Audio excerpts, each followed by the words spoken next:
Morning, everybody. Duke here, Blue Tarpeel. It is Friday, near the end of October sometime. Any rate, just want to do a quick video. I did a video on the foundation drain, and I don't know if I included what we're doing with a retainer wall or not, but I have started hauling blocks. So we've got two massive retainer walls going on this project. One of them is to support our driveway into the garage area.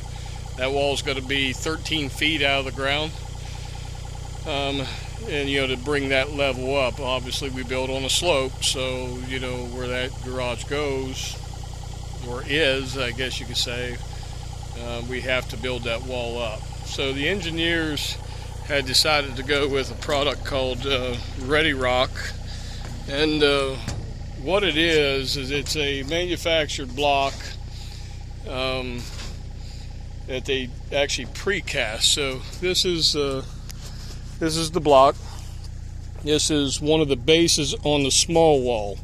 Now the big wall is going to be deeper. It's all the same height and width, but it's going to be deeper. So this is a 41-inch block. The big garage wall is 60 inches. So basically what this does, these are two base blocks. This lays down on a gravel bed, and then you interlock them somewhat like Legos in a sense, and then the next block going on top has an eye socket or a recessed pocket that will fit over top of these knuckles, and then that interlocks them in, and then as they go together you fill it up with gravel.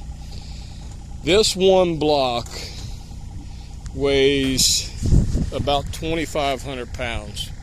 So the problem was I literally was not prepared to do this project yet.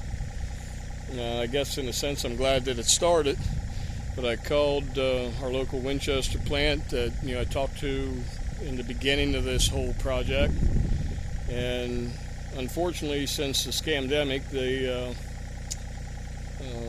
sold all their forms, and they have gotten out of the prefab business of these rock. So I ended up talking to the main manufacturer up in Wisconsin, and that led me to another supplier in Pittsburgh, Pennsylvania. And the problem is these rocks, these 41s, like I said, about 2,500 pounds. The 60s, they're about 3,600 pounds a piece. My excavator is capable of lifting about 4,100 pounds 3 feet below. So I already know, I did this yesterday, to lift that boulder, I guess you could say, at that height. At that height and at the distance off is about maxed out right there. So any rate, what had happened is Winchester had said, well, we're not doing it anymore, but we have a lot of block left over, and I got a really good discount on these. Other problem is nobody wants to work these days, so they have all this material, but there's no way for them to haul it. They have the trucks, they don't have the drivers. I want to eliminate as much. I can still get the product if I'm needing any from the Pittsburgh plant, but they're going to have to haul them. There's like 180 some of these blocks that I need to pull this off. So they're going to haul maybe 8 to 12 at a time at about $1,500 a load. Needless to say, I need to find a way of hauling the rock, because the cost is going to be astronomical for everything I got to get out of PA. So yesterday, my son and I went ahead and took delivery of our new trailer.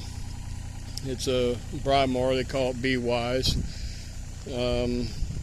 Got electric brakes on it. It's a 12,000 pound trailer. My truck, my 1500, been pulling it up this mountain the last 2 days just fine.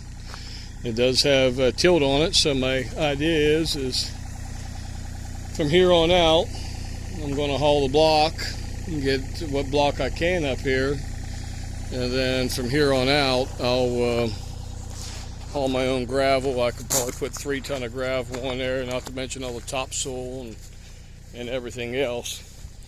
So, even though the trailer costs, the trailer will be one of those things that will easily pay for itself in a short period of time, and I won't have to wait on anybody. And anybody knows me, I'm not real patient at waiting on things. So yesterday we delivered, that's a 28-inch block, and again, once this all goes together, that back part will be buried, and then you'll see this interlocking design of the, they're calling this a ledgestone design, and you can come in and you can stain this and get a color tone to it. So that's a 28-inch middle that has the sockets up underneath. This is another 41 base that we delivered yesterday. And then just kind of show you a little bit where these are going. It's some heavy stuff. This is going to be another problem. I can't reach out real far, with the excavator. And I already know I'm having trouble with the 41s. So if I did get the 60s, I don't even know how I'm going to get them off the truck. I can obviously rent bigger pieces of equipment. Don't really want to go buy one. But in order to do that, I'd really like to have the equipment here and do the wall at the same time. But if I'm just picking, a handful of blocks at a time out of 180, you're talking what, a 2-month machine rental? That's not going to happen. I will figure out a way. At any rate, I am on the back patio of the house. This is, this grade will come up to the bottom of those openings there and there. That goes into our rec room. This is a second master in the downstairs. This weekend we're going to be running the drain towel through here, and then we'll be able to backfill some of this up to, like I said, that level right there with the concrete. So this small wall, what we need to do is, you can see the slope here, I hope. The small wall has got to go in to retain, that level coming across when you got that slope. And you obviously see it drops off pretty good. So in the up and coming future, when we start the house construction itself, the actual framing, in that indent area right there will be a deck that will be about 9-10 feet off the ground, and then that deck will come across and be at about 20 some feet, I think it is. So the deck will be out here, and then that'll be the main deck. Up above that area there is the master suite, and in this corner right here, when that's done, directly up above this here, we'll have a door coming out the side of the master onto a master deck that will tie into this wall and loop around, and then that's a footer for one of the posts. So there'll be a separate deck that Hannah Bun can sit out there and read, or we can sit out there and get our morning coffee. But at any rate, this will all be, one block down. That'll all be the level. So we were wanting to do a pool in here, and we had talked about doing an infinity pool right down in this area here, and have the infinity pool to where the overlook was out to view, right? I mean, that would be pretty awesome. The problem is to get that there, I would have to create another set of steps in that retainer wall, and then go down below here and build another wall to support the pool. So I talked to Hannah Bun, and she was okay with eliminating the infinity pool, but we are going to do a separate pool, and that pool will go right up here on this main slab. So again, right here behind me will be a patio. Pretty good size. I think it's going to be, like I said, about 20 foot, 28 feet, something like that underneath the deck, and about 33 feet. And that'll be directly under the deck. That only has, it's got these big stone columns that come up out of the ground, so you're not seeing all that deck support and stuff like that. And it is kind of finished on the back side of that. And then as you come out from underneath the deck in this area, now understand that this is also coming up another layer, and then that wall is way out here. So we can fit a pool in here of about 14 by 25 or something on that line. That will start about here and then come out along this level part, retained right there, and it'll be directly off of the main patio. And unfortunately it won't be the infinity that we were originally talking about, but I think it'll turn out really, really nice. It will be at one level there, so whoever's in the pool will, everybody can see everybody, and what have you when the grandkids are down there swimming. So I come in yesterday and we kind of started a little bit of the excavation. That orange line right there is the back of the wall, approximate. So if you kind of get an eye shot down through there, I still have to trim off about 3 feet of that, but that block is coming way out here, because I got to get the gravel and everything else behind. So that wall will be way out here. And if you look, it's kind of hard to tell, but all this dirt right here was all fill dirt from the house construction, from the foundation. So the main grade is right there, the original grade. Now, granted, you need to be down to solid ground when you put your base in, right? If not, everything starts with foundation. So going down that level, which we still have about probably a 2 foot more to strip out of here, and then we'll be on that grade level of original earth, and then it'll have a gravel base underneath of it, so the support of this wall is going to be super solid, for sure. But at any rate, once this is done and that wall's up, that dirt will come in on the backside, and then this little level spot right here, wherever that wall starts, and I'll get in here with the machine, and then I'll grade this on over to what I've already done. So as you can see, there's a decent amount of dirt to move in here. And as we come across toward the lower garage, that right there, you can see the orange line over there. That's where the wall face will start this way, and then it'll come up to that level of the opening.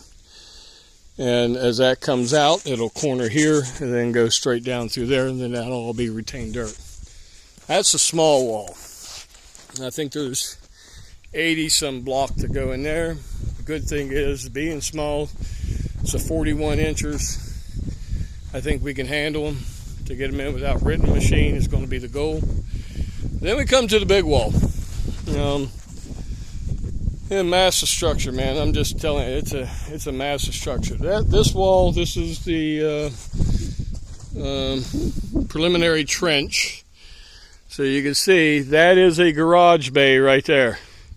So we have an upper garage bays. There's 3 bays up there. Then we have a lower bay right here on the other side of this dirt pile. Okay, so that's at this level. That's at that level. I got that wall in between. The exposed height of what I need to build here is right at 13 feet. So I've got to bury a couple blocks and then get them coming up.